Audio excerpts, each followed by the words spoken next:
Hello बच्चों, let's see the question. The question says, give the correct order of increasing acidity of the following compound. आपको first compound दे रखा है phenol का, second आपको एक alcohol का कंपाउंड दे रखा है, थर्ड कार्बोक्सिलिक एसिड का, और फोर्थ आपके पास एक एल्काइन का कंपाउंड है। तो हमें बताना है। तो ऑप्शन ए हमारे पास है 2 less than 1 less than 3 less than 4। Option B हमारे पास है 4 less than 2 less than 1 less than 3। Option C हमारे पास है 1 less than 2 less than 4 less than 3। Option D हमारे पास है 4 less than 1 less than 2 less than 3। तो आइए इस क्वेश्चन पे बात करते हैं और सबसे पहले लिख लेते हैं हमारा की concept, which is high is the stability of conjugate base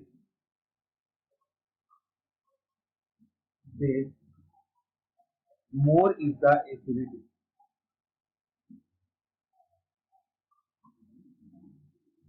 more is the acidity। जितना ज्यादा हमारा कॉन्जुगेट बेस स्टेबल होगा, एसिडिटी उतनी ही ज्यादा होगी। अब हम इन चारों एसिड के कॉन्जुगेट बेस बना के देखेंगे और देखेंगे किसका कॉन्जुगेट बेस ज्यादा स्टेबल है। सबसे पहले हमारे पास आता है phenol.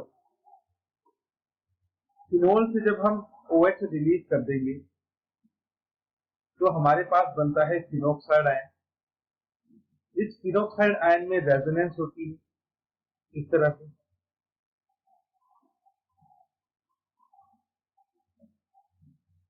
Negative charge double bond O, ये नेगेटिव चार्ज यहां शिफ्ट करेगा।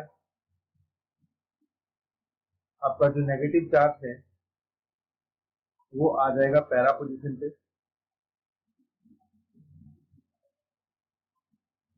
डबल बॉन्ड O, यहाँ से फिर रेजोनेंस होगी और ये डबल बॉन्ड फिर से इस तरह से ऑर्थो पोजीशन पे चला जाएगा। तो फिनोल का जो फिनोक्साइड आयन होता है हम यूं कह सकते हैं इट इज रेजोनेंस स्टेबल। अब हम बात करते हैं सेकंड मॉलिक्यूल की, दैट इज द अल्कोहल। तो अल्कोहल के केस में आप देख सकते हैं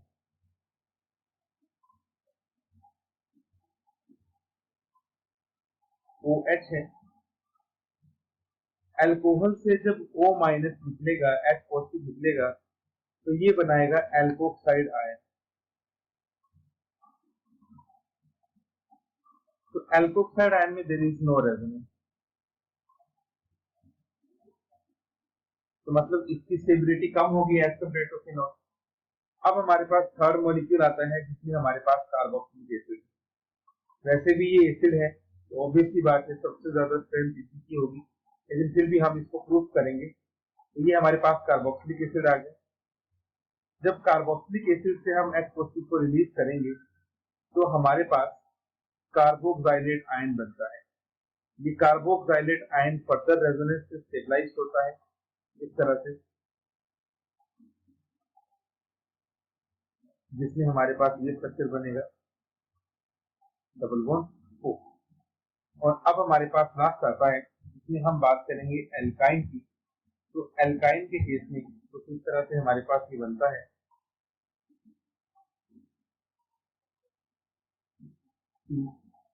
ट्रिपल बॉन्ड CH, यहाँ से H पॉजिटिव जाएगा तो ये हमारे पास कुछ इस तरह से बनेगा C नेगेटिव। अब यहाँ से देखिए negative charge on carbon is less stable. Negative charge अगर कार्बन पे है तो उतनी ज्यादा स्टेबिलिटी नहीं होगी, लेकिन ये जो हमारे पास कार्बोक्साइलेट बनता है दिस इज हाईली स्टेबल, क्योंकि यहाँ पे नेगेटिव चार्ज दोनों स्ट्रक्चर में ऑक्सीजन पे आता है। फिनोक्साइड आयन की स्टेबिलिटी कार्बोक्साइलेट आयन से थोड़ी कम होती है, क्योंकि यहाँ पे एक बार तो नेगेटिव चार्ज ऑक्सीजन पे आता है लेकिन दूसरी बार वो कार्बन पे आता है। और रेजोनेंस स्ट्रक्चर्स का रूल है कि negative charge high electronegative element पे हो तो वो ज्यादा स्टेबल होता है।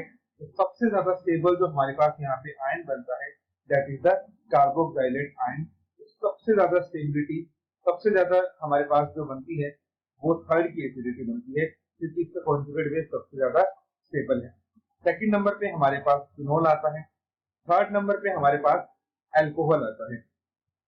अल्कोहल में रेजोनेंस नहीं है, लेकिन ऑक्सीजन पे नेगेटिव चार्ज है, तो ये स्टेबल रहेगा। और सबसे लास्ट हमारे पास आएगा फोर्थ वाला, जिसमें कि नेगेटिव चार्ज कार्बन पे है, जो कि बहुत कम स्टेबल होता है। तो यही आपका ऑर्डर बनेगा। इसके अकॉर्डिंग हमारा जो ऑब्जर्वेशन है वो ऑप्शन नंबर बी के साथ मैच कर रहा है। सबसे ज्यादा एसिडिटी 3 की होगी, देन 1 की, देन 2 की एंड देन 4 की, और यही हमारा करेक्ट ऑप्शन रहेगा। Hope you understood it well. Best of luck. Thank you.